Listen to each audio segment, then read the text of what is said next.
मनोज के कॉलेज की पढ़ाई पूरी हो चुकी थी और पढ़ाई खत्म होने के बाद मनोज नौकरी को लेकर बहुत परेशान था। उसकी माँ शशि और पिता धीरेन ने उसे बड़े ही नाजुक से पाला था।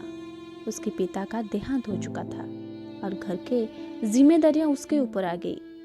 फिर कुछ दिन बाद मनोज की भी अच्छी जगह नौकरी हो गई। मनोज तो अपनी माँ का तारा था। उसकी माँ अभी भी उसका ख्याल ऐसे रखती थी जैसे वो अभी भी छोटा बच्चा हो। फिर एक दिन ऑफिस का काम करते समय उसकी माँ ने उसका मनपसंद खाना लेकर आती है और बोलती है, बेटा थोड़ा आराम तो करो, पूरा दिन काम करते रहते हो। और देख, मैंने तेरे लिए पराठा बनाए हैं, तुझे बहुत पसंद है ना।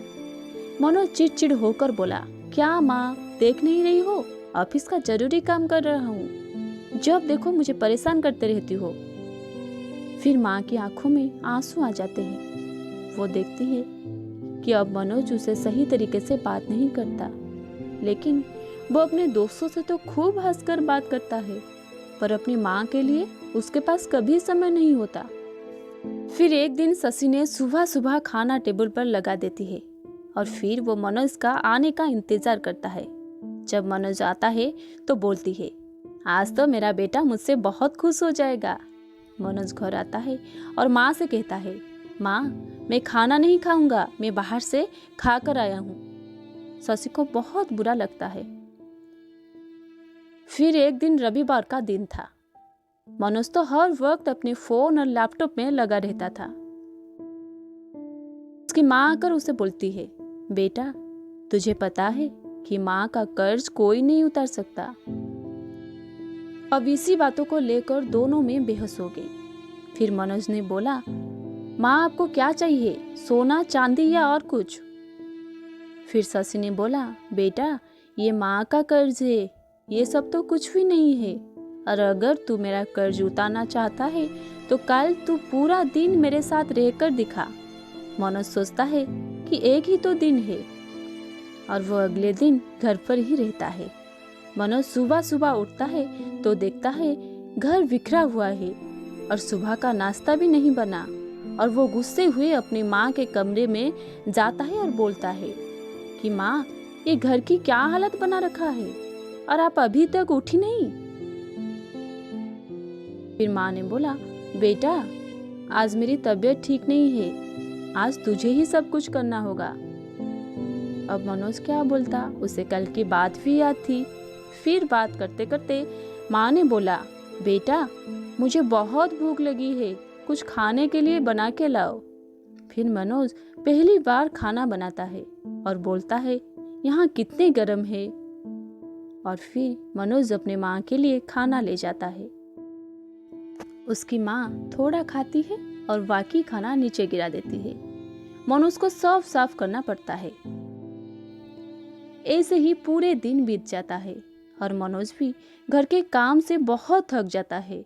फिर मनोज अपने माँ से कहता है कि चलो माँ, अब तुम सो जाओ। फिर शशि बोलता है, बेटा कल का बात तुम्हें याद है ना, आज तुम मेरे साथ ही सोएगा। फिर मनोज भी बहुत थका हुआ था, बिस्तर पर पड़ते ही वो सो जाता है। इतने में उसकी माँ बोलती है, बेटा जरा एक गिलास पानी देना। फिर मनोज बोलता है, क्या माँ, सोने भी नहीं दोगे क्या। वो एक गिलास पानी लेकर आता है। फिर थोड़ा पानी पी के उसका माँ सो जाते हैं। और ठीक 2 घंटे बाद शशि फिर से उठकर बोलती है, बेटा थोड़ा पानी पिला दो। मनोज की नींद फिर से टूट जाती है और वो पानी लेकर आती है। शशि थोड़ा पानी पीता है और बाकी पानी मनोज के बिस्तर पर गिरा देती है। फिर मनोज को गुस्सा आ जाता है और फिर वो माँ को गुस्से में भुला बुरा कहता है कि माँ तुम पागल हो गई हो क्या, मेरे बिस्तर पहले भी गीला किए थे और अब भी। माँ ने बोला, बूढ़ी हो गई हूँ ना।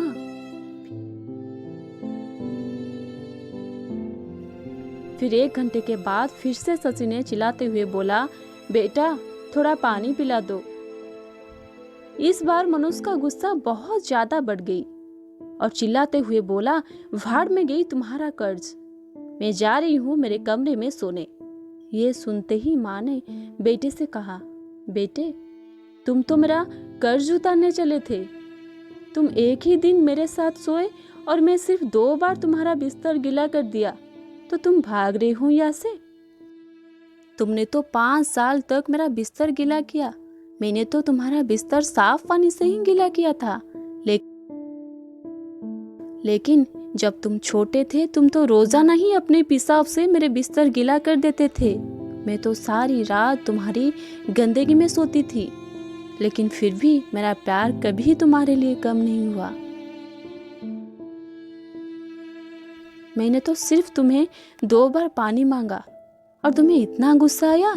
पर जब तुम छोटे थे तो तुम कभी रात में पानी तो कभी दूध मांगते थे और मैं हर बार उठकर तुम्हें खाना देती थी। फिर जब तुम बीमार होते थे तब मैं पूरी रात अपने सीने में लगाकर आंगन में घूमती थी। और आज तुम निकली हो माँ का कर्ज चुकाने। बेटा, एक जन्म तो क्या 7 जन्म में भी माँ का कर्ज नहीं उतारा जा सकता। ये सब सुन के मनोज को अब समझ आ जाती है और मनोज अपनी माँ को माफी मांगता है। फिर बोलता है, आप सही कह रही हो माँ कि माँ का कर्ज कोई नहीं उतार सकता। मुझे माफ कर दीजिए माँ। उस दिन से मनोज अपनी माँ की हर बात मानने लगा। दोस्तों, आशा करता हूँ ये कहानी आपको बेहद पसंद आई हो।